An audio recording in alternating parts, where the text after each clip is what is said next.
extend to you and your family my best wishes in the year ahead. Your Excellencies, 2023, WHO's anniversary year, was a very important year for the World Health Organization. We reaffirmed our... Can you hear me? No? Okay. Yes? Okay. I was saying, Your Excellencies, 2023, WHO's anniversary year, was a very important year for the World Health Organization.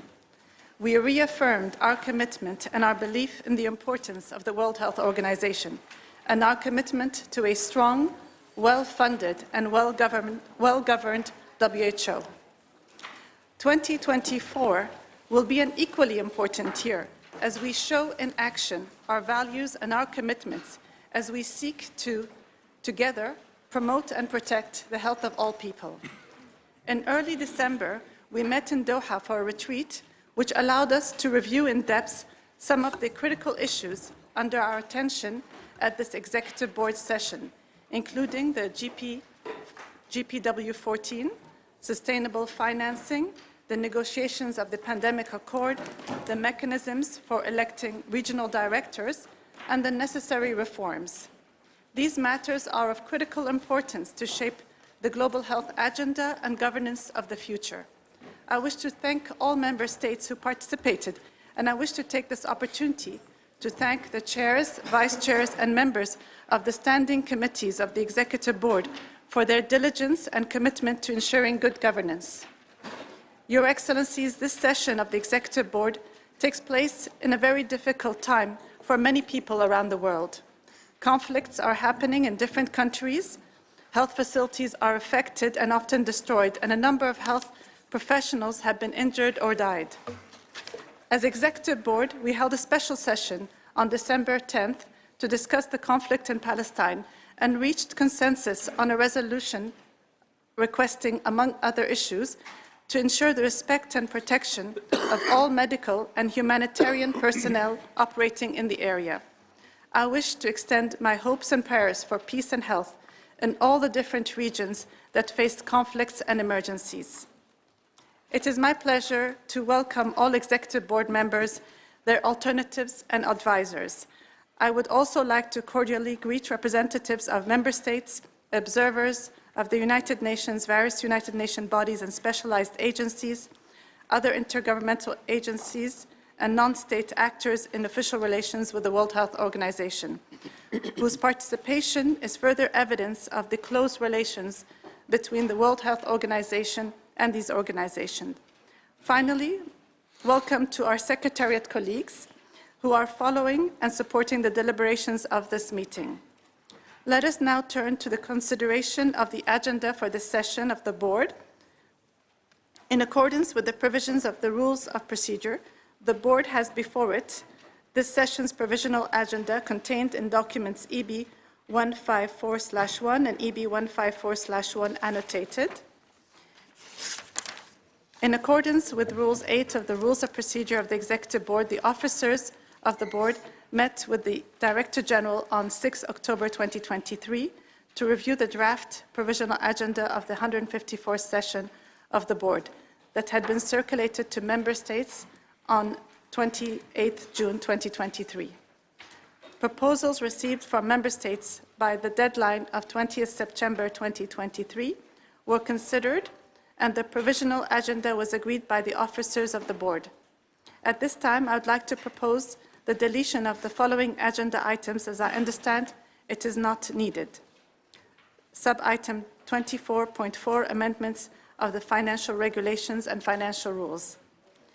This is being proposed for deletion since there have not been any proposed amendments to the financial regulations and financial rules put forward for consideration of the Board. May I take it that this proposal is acceptable?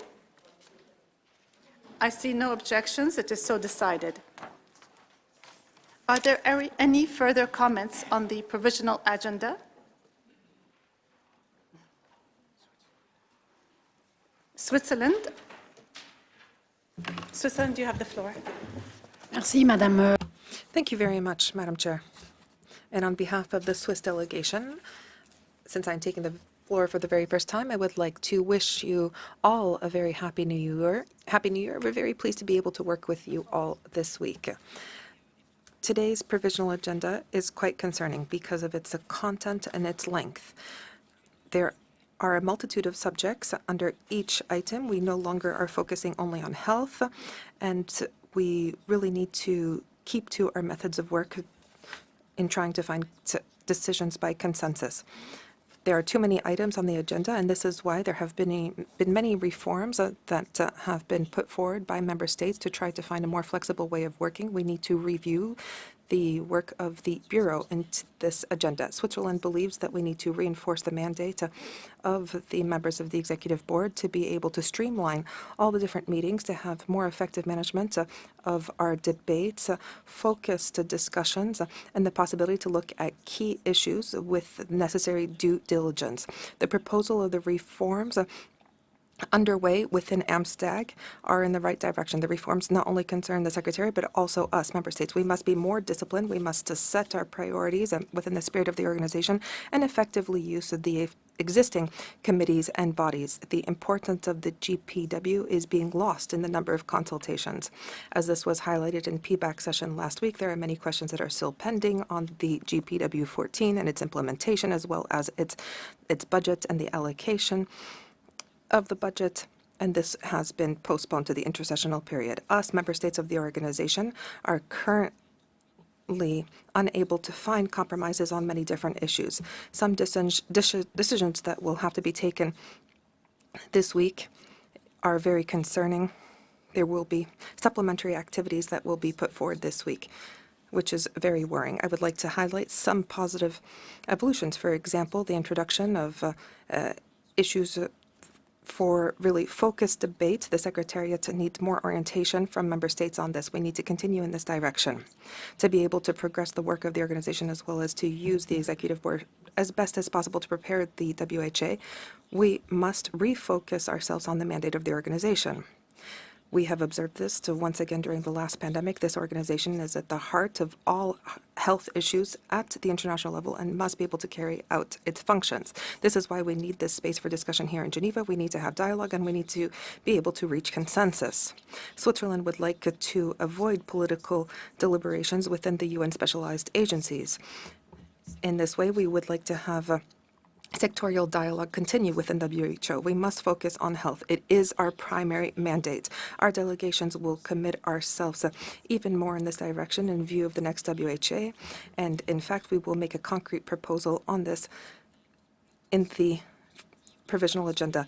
We hope to have constructive dialogue during this EB, and we hope to be able to achieve consensus. We are here all together to work for the health of all populations around the world. Thank you. Thank you, Switzerland, for these excellent remarks. Is there any other remarks at this moment? I see none. So thank you. The agenda is, sorry.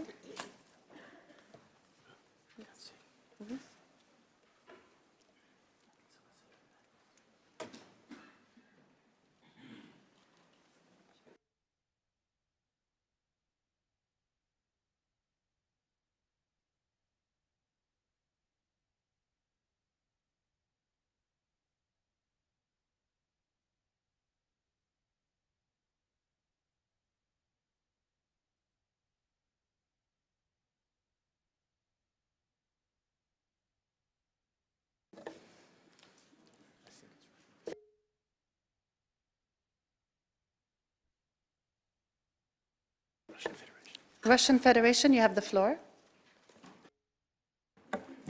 Thank you, Madam Chair. Madam Chair, we support the proposal from Switzerland that we reduce the size of this agenda and we make effective use of the resources of this organisation. In that context, we think that it is possible to delete from today's agenda the additional sub-items relating to climate change and health. Many proposals from countries on this relating to health issues were actually rejected for inclusion in the agenda, and the pretext was that they were already included within some WHO plans and strategies, and there was already a confirmed timetable for their consideration. WHO is already working on climate change and health within the framework of what was adopted in the global strategy of this organisation in 2012 relating to the overall approach to climate change and health. In accordance with the decision 74/24, this, in fact, was something that was supposed to be discussed, and indeed there are plans for it to be discussed in the future in 2025, 2029. It was already discussed last year in 2023. We think that overlap then would be counterproductive. Thank you.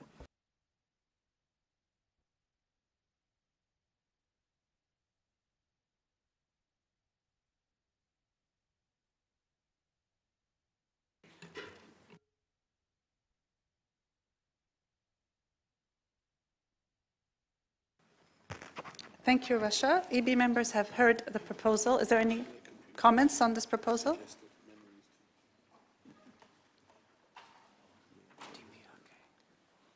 China, you have the, Democratic Republic of Korea, you have the floor. Thank you. Thank you, Chair. I support the proposal made by the Russian Federation to delete from the agenda to discuss climate change and health. Thank you.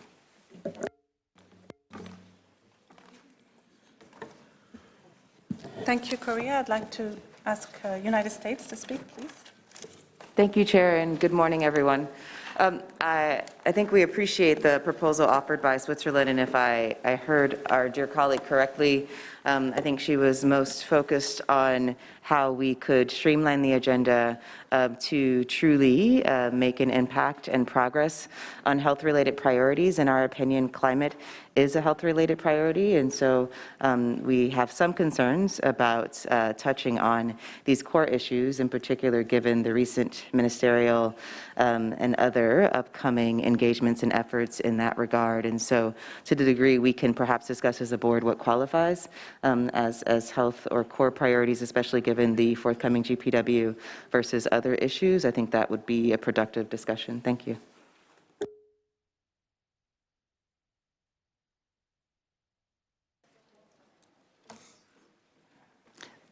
Switzerland, you'd like to comment again? You have the floor, please. Merci, Madame. Thank you very much, Madam Chair.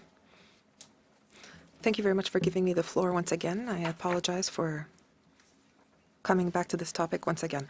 I would just like to specify, to avoid any misunderstanding, what I mentioned. We do think that the provisional agenda is very cumbersome, that there are many discussions that are underway on the sidelines, and we do not have any proposal to change the provisional agenda of the Executive Board because we fully trust the Bureau that represents all the regions of the WHO to be able in their preparation.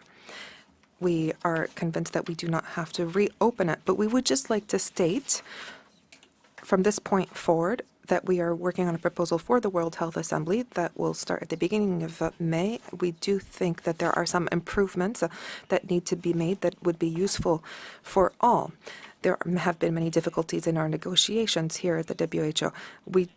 Of course, there is no proposal from Switzerland to change the provisional agenda. We do agree with it, and we would like to thank the Bureau that has prepared it. We fully trust them. Thank you. Thank you, Switzerland, for this clarity. France, you have the floor. Thank you very much, Madam Chair. Thank you very much for giving me the floor.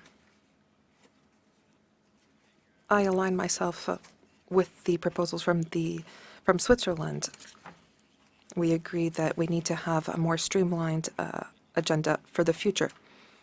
And I would also like to echo our colleague from the United States. Climate change has an impact on a daily basis on people's health as well as systems as a whole. I think that within this body we need to address this issue of climate change, which is why we believe that this item should be kept on our agenda. Thank you.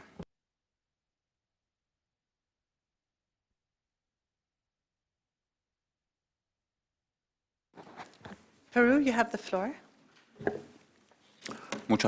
Thank you very much. And since this is the very first time I'm taking the floor, I wish us a great success for our discussions that are starting today. Regarding the request to delete the agenda item on climate change and health, our delegation believes that we should keep it on our agenda. Climate change and health is extremely important. It has a very high impact on people's health around the world. There is an item here on climate change. A resolution has been put forward for this topic, and so we do think that the Executive Board should keep this item on the agenda. Thank you.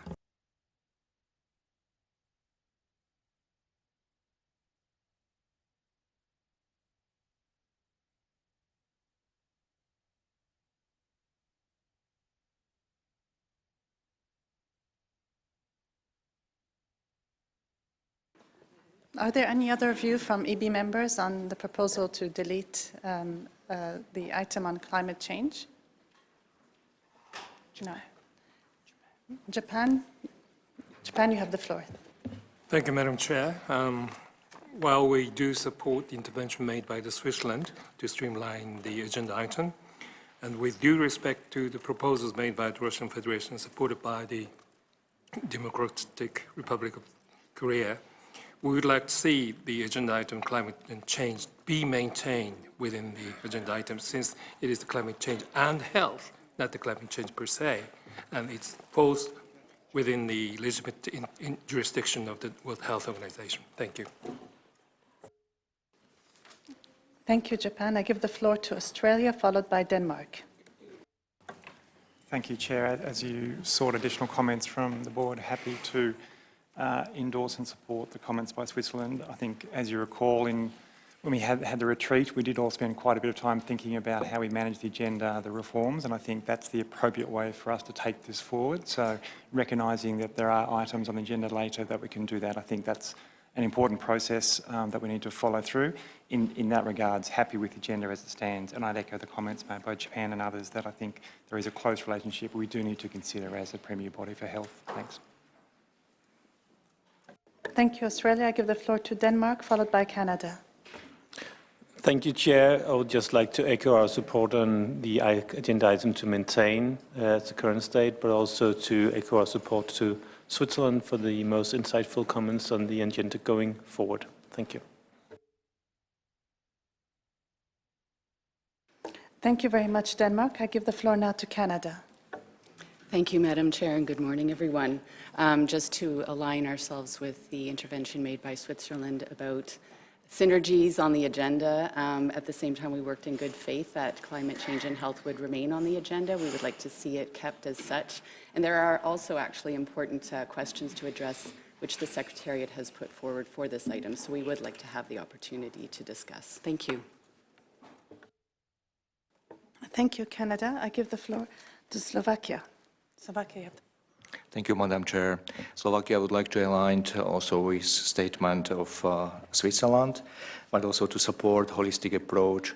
We know that we are in a very diverse world, and we cannot neglect one topic over the others. And this is our duty to discuss it, and we have to find the solution for the next upcoming EB's sessions to work really more effectively. Therefore, we can perhaps think about our statements, our positions, whether we cannot shorten them, really to touch only important points and to not prolong discussion and therefore being more effective. This is in our hands and in our mouths these days. So I would like very much encourage all of us, also non-state actors, to work very effectively, because our patients and people in the world are waiting for real actions, not just sitting here and discussing forever. Thank you. Thank you, Slovakia. I see no more comments from the EB members, so I take it that we've heard the suggestion from Russia, supported by the Democratic Republic of Korea, to delete the item on climate change. However, the Executive Board feels that that item is important and needs to be maintained. I'd like to also remind our executive boards that the Bureau has received many requests for topics, and the topics we're discussing today are the most important topics after filtering this process. And our discussions on reforms are really important, and this shows that we want to focus on the most important items. So I'd like to also remind you that the PBAC has had extensive discussions on many items, so let's try to avoid repetition of topics that have been discussed at the PBAC and at the different governance committees, and let's focus on the most important pressing health items at the attention of the executive board, and needs to be on it, such as the GP14 and the other important health topics that we're addressing, because our agenda today is very important and very and will shape the future of the global health and WHO over the next 5 years. So I take it that the agenda is therefore adopted. Thank you very much.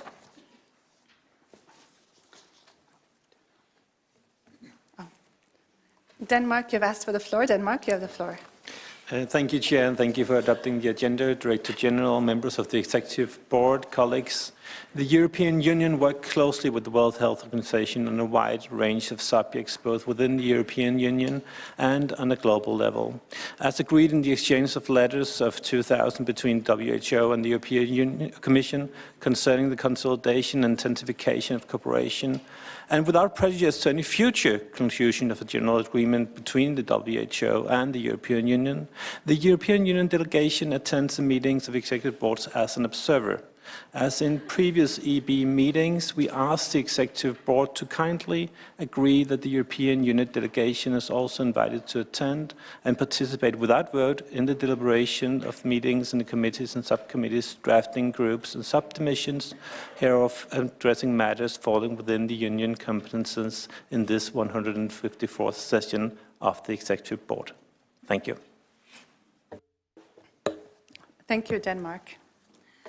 Let us now consider item 2 of our agenda, report by the Director General. It is my pleasure to give the floor to the Director General, Dr. Tedros Adhanom Ghebreyesus. Dr. Tedros, you have the floor.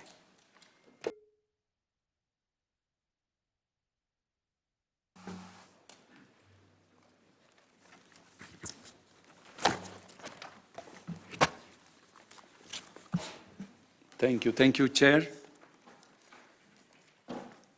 Your Excellency, Dr. Hanan Al-Kawari, Excellencies, dear colleagues and friends, good morning to all of you, and a very happy New Year.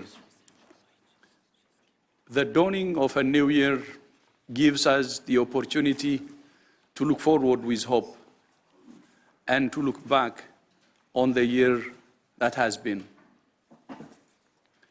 And as I look back on 2023, it's with mixed emotions.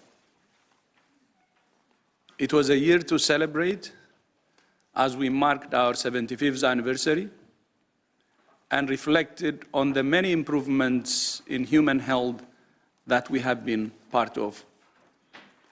There were also many achievements and milestones, including the end of COVID-19 and Mpox as global health emergencies. But it was also a year to mourn, a year marked by conflict, disaster, and preventable disease and death. And it was a year of grieving for the WHO family, as we lost our dear sister, Dr. Carissa Etienne, the former regional director for the Americas, and our colleague Dima Al-Haj, who was killed in Gaza along with her entire family, her 6-month-old baby, and her husband and 2 brothers.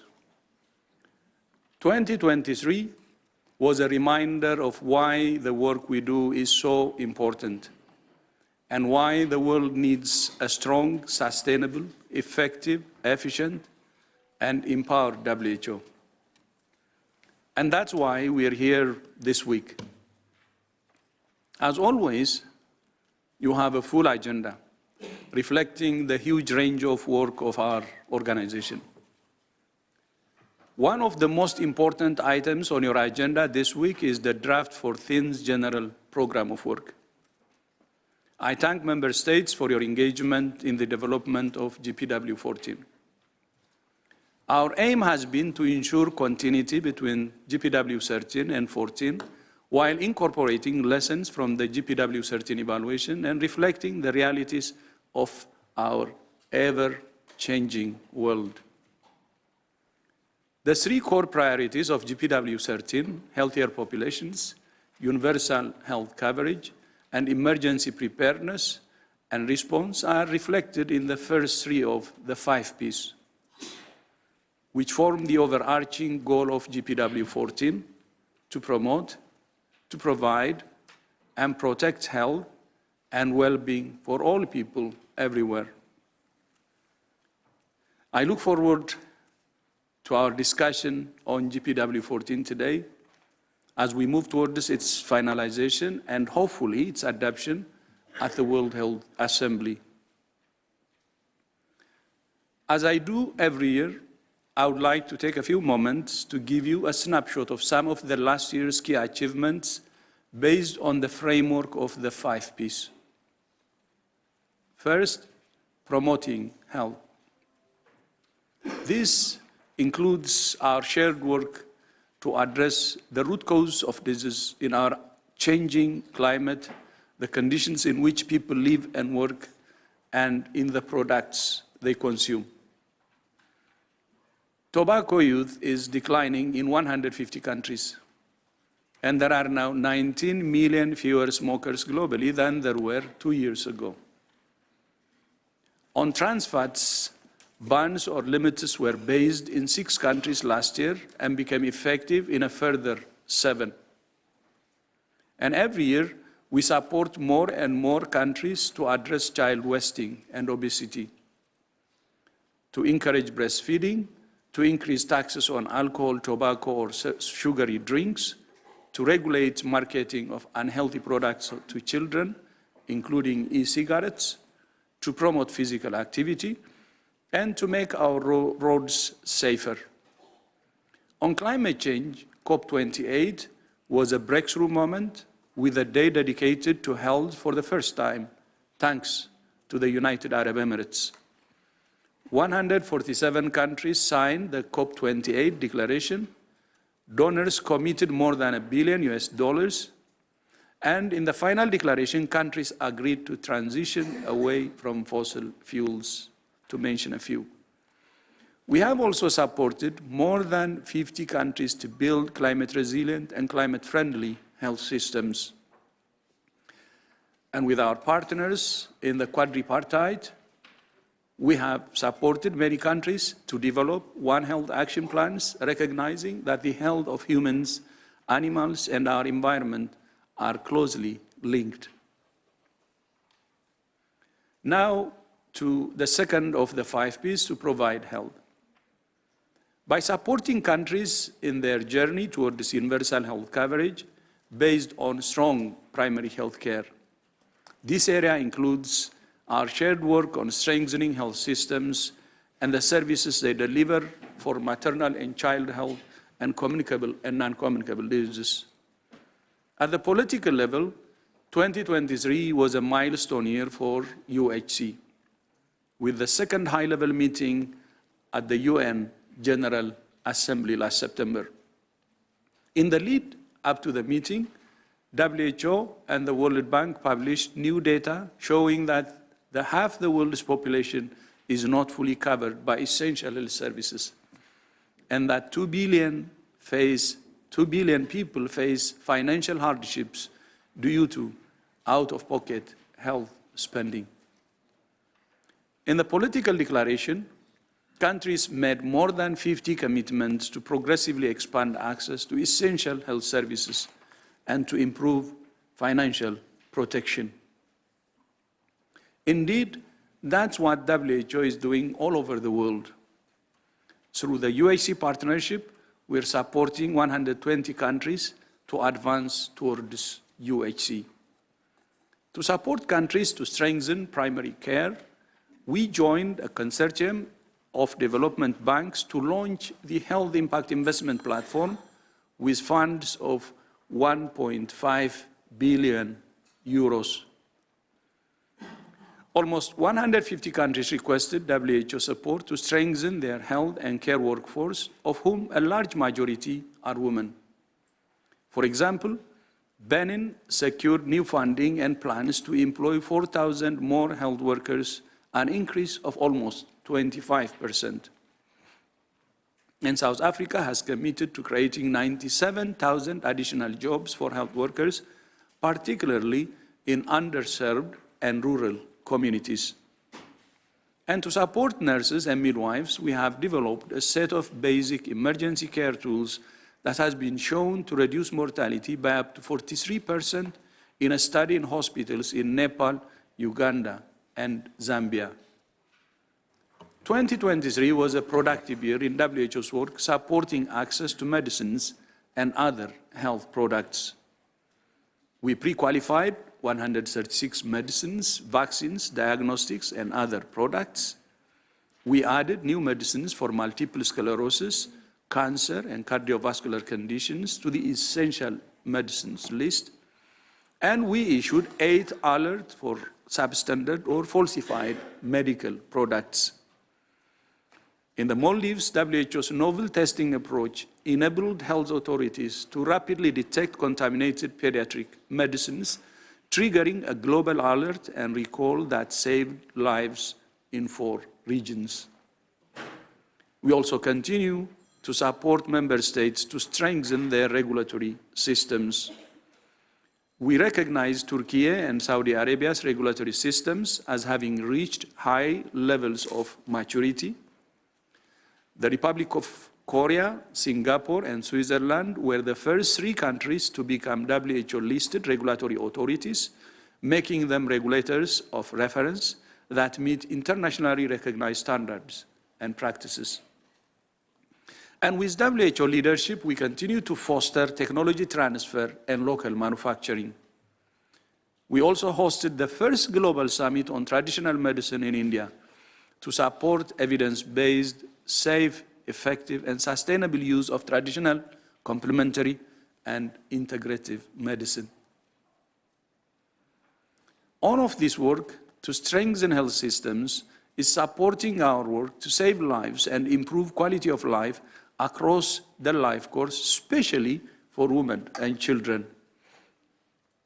After dramatic gains in maternal and child mortality under the Millennium Development Goals, there has been little progress since 2016. We continue to work with member states to identify the barriers and to give them the tools to overcome them. Last year, we published new roadmaps or guidelines on postpartum hemorrhage, labor care, and adolescent health, and supported dozens of countries to implement them. As you know, PPH is one of the major killers of mothers during delivery.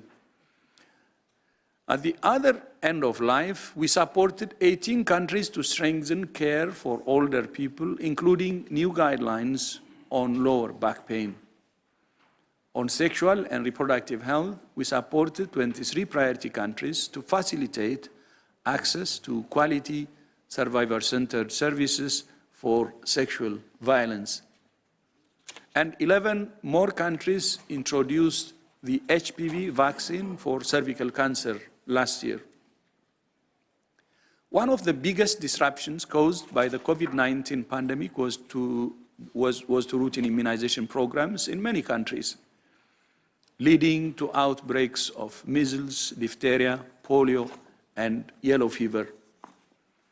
In April last year, we launched the Big Catch-up with UNICEF and Gavi to support countries to shut down outbreaks and restore immunization programs, at least to pre-pandemic levels. Meanwhile, the Strategic Advisory Group of Experts on Immunization, SAGE, last year recommended new vaccines for dengue, meningitis, and a second vaccine for malaria, the R21 Matrix M vaccine. Having 2 vaccines for malaria will help to close the huge gap between demand and supply and could save tens of thousands of young lives, especially in Africa.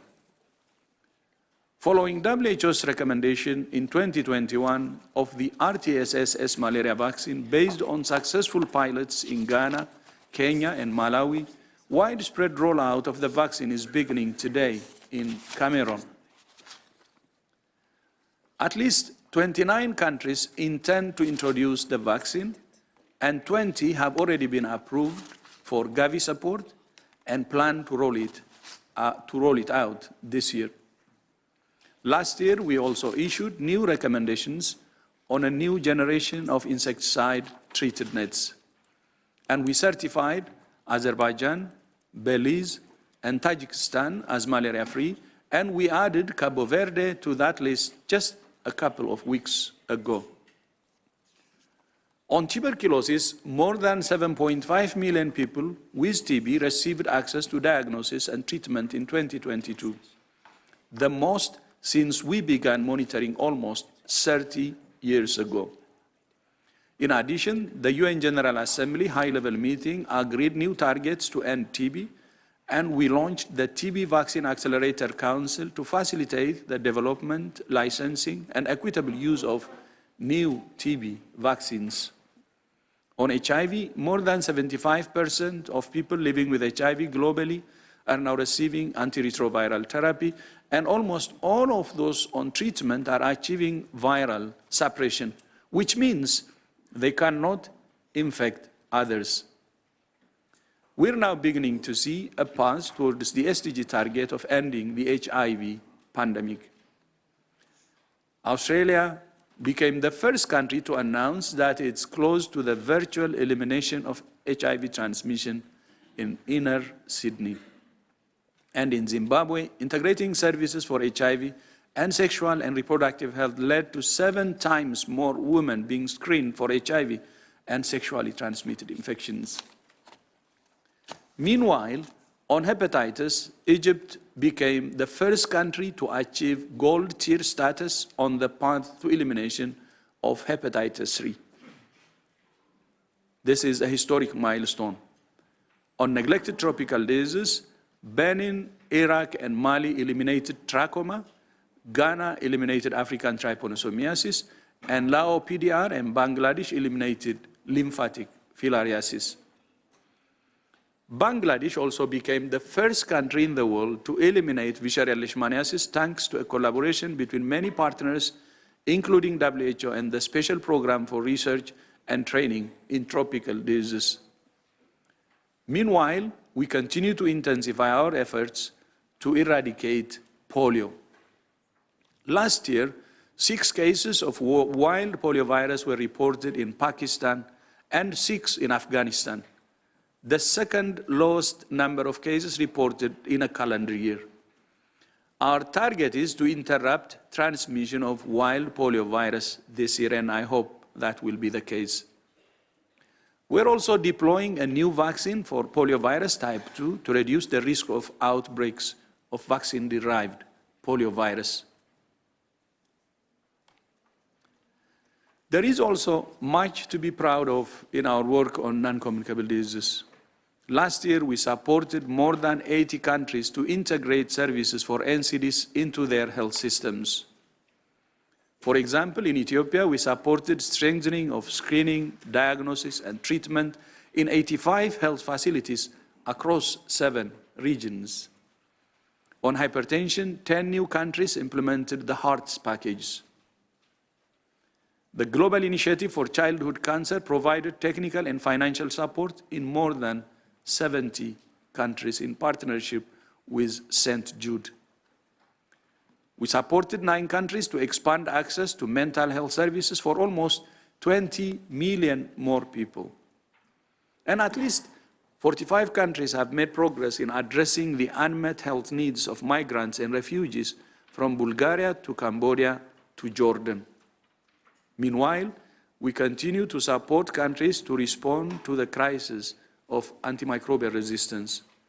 The number of countries reporting data on bacterial infections has more than tripled in 7 years, and 11 more countries developed multi-sectoral national action plans on AMR last year. This year's UN General Assembly high-level meeting on antimicrobial resistance will be another important opportunity to secure concrete commitments for this urgent global threat, which kills at least 1.3 million people every year. Now to the third of the 5 P's, protecting health. 2023 was a significant year in our work to prepare for, prevent, and respond to health emergencies. After almost 3.5 years, in May, I declared an end to both COVID-19 and Mpox as global health emergencies, although both remain global threats. More than 2/3 of the global population has now received a complete primary series of a COVID-19 vaccine.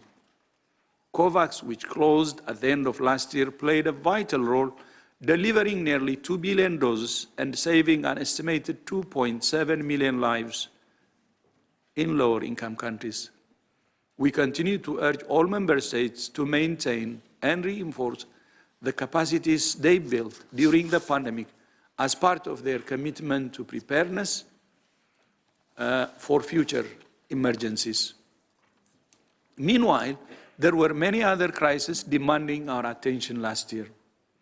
In all, WHO responded to 65 graded emergencies, from earthquakes in Turkey and Syria to conflict and insecurity in the Democratic Republic of the Congo, Ethiopia, Haiti, Myanmar, Sudan, Ukraine, and of course, the occupied Palestinian territory, especially Gaza. We supported countries to access vaccines and treatments to respond to outbreaks of cholera, diphtheria, meningitis, and yellow fever. And emergency medical teams played a vital role in our response to 19 emergencies in 18 countries. So I'm just putting the list because if I try to explain what we did in all these emergency countries, it would take us the whole day. But at least you know what we have been doing from the various reports. Last week, WHO launched our health emergency appeal with an ask of $1.5 billion to support our work responding to emergencies this year. While our work responding to emergencies often makes the headlines, our work to prevent and prepare for emergencies is less visible, but equally important. The WHO framework for health emergency preparedness, response, and resilience provides a roadmap for the governance, systems, tools, workforce, and financing needed to strengthen national, regional, and global health security. We have many ongoing initiatives in this area, as you know. For example, the Pandemic Fund is up and running and has made its first round of disbursements of $338 million to 37 countries.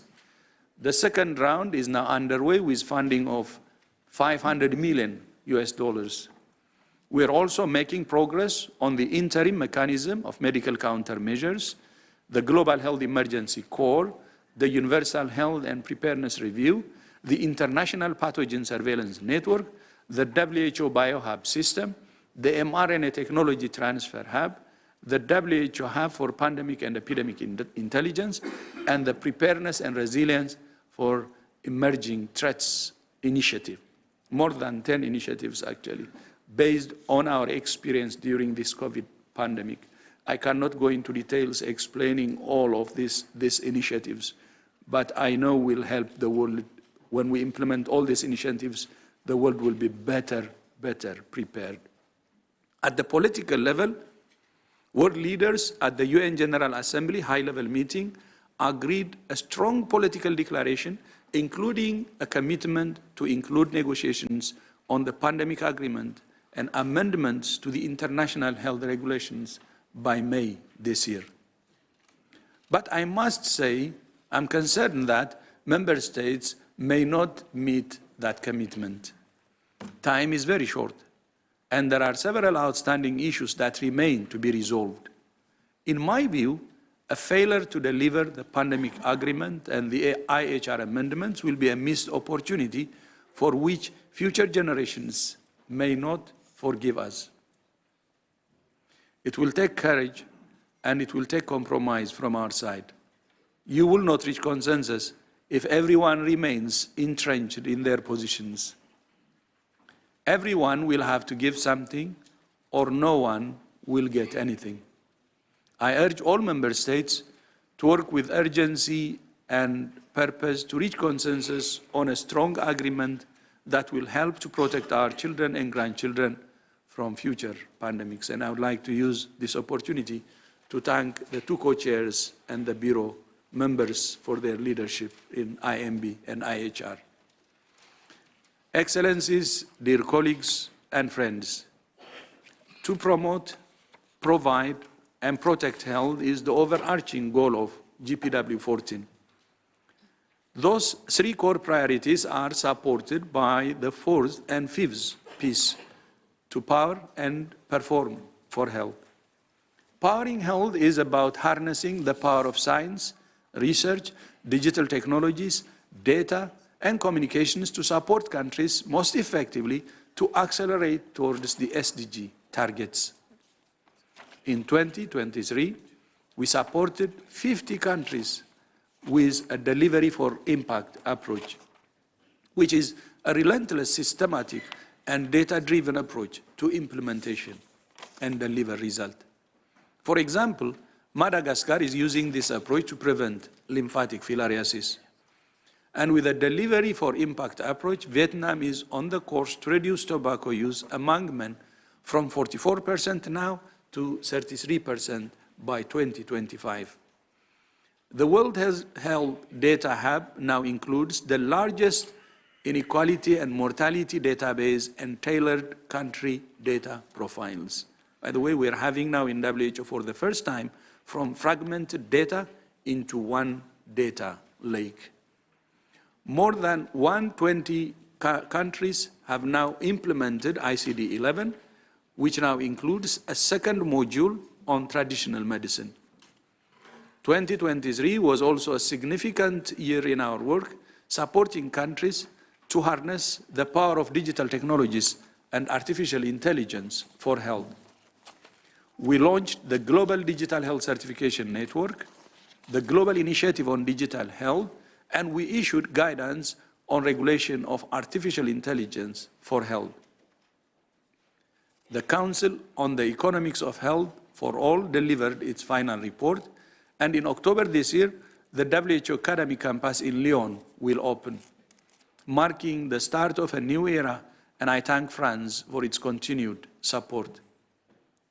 And the Academy, when fully functional, will be a game changer in capacity building, both for all member states and also for our staff. The fifth and final P, performing for health, means our continued work to build a stronger WHO.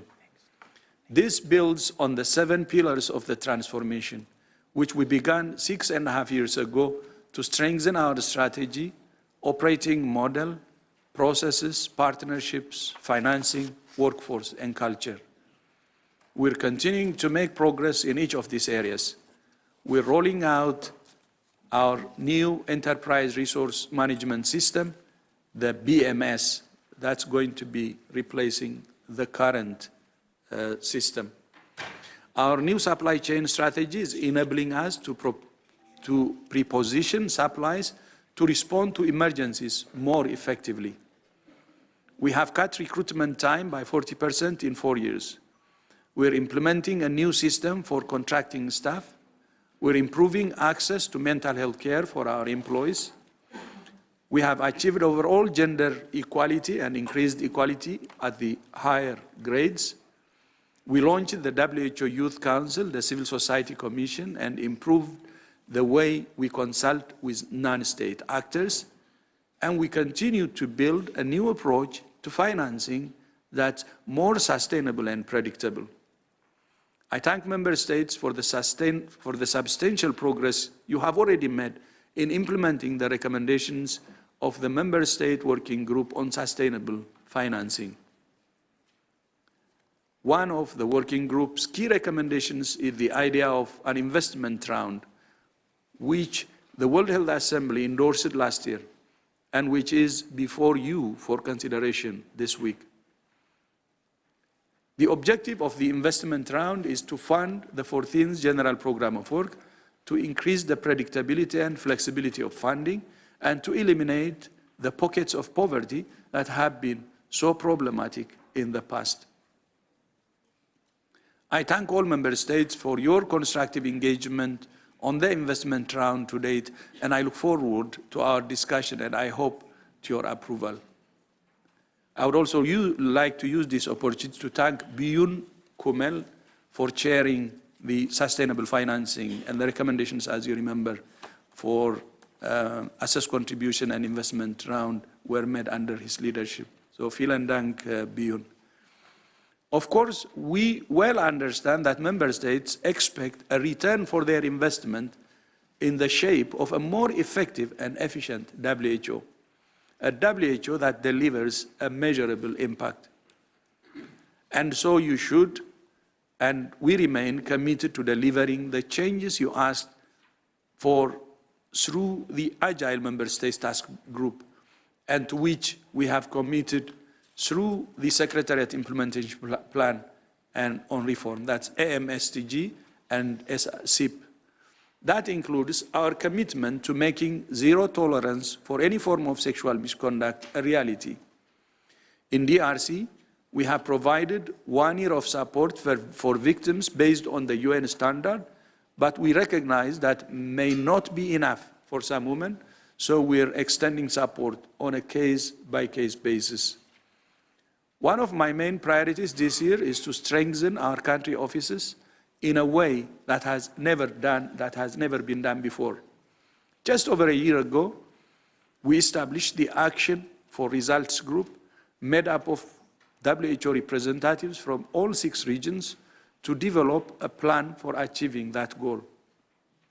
Their work has now been consolidated into 6-point action plan that we're in the process of implementing. To establish a core predictable presence in each country office, we have prioritized 400 positions for recruitment in country offices. We have committed $200 million to fund these posts. 5 regional directors and I have issued a joint global delegation of authority to WHO country representatives to empower them to provide more responsive and timely support to our member states. So to empower our country office heads. And the global geographical mobility policy was initiated last year and is now in its voluntary phase, and the first voluntary phase has been completed. Excellencies, dear colleagues and friends, 2024 will be a defining year for global health and for our WHO. It's a year of opportunity. This year, you have the opportunity to shape the world's global health strategy for the next 4 years in the GPW 14.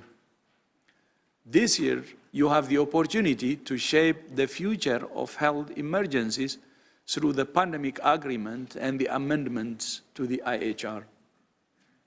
And this year, you have the opportunity to shape the future of this organization through the investment round.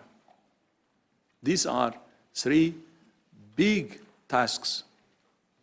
And I was saying to the chair, this is very historic, actually, to focus on these very, very big issues that will shape the organization for many years to come. And I urge you to seize these opportunities because they do not come very often. We're all here because we want to make a difference, because we believe in the mission and vision of this organization, the World Health Organization. This year is our opportunity to make that difference and to make the world a healthier, safer, fairer place, especially more peaceful place. Thank you all for your continued commitment and support. My colleagues and I remain committed to working with you to promote, provide, protect, power, and perform for the health of the world's people. Your support during the past 5 years, especially 6 years, in the transformation agenda has been very, very crucial. And I would like to thank you on my behalf and on behalf of all my colleagues in WHO. And we believe you will continue your support for a better world. Thank you so much. And Chair, back to you.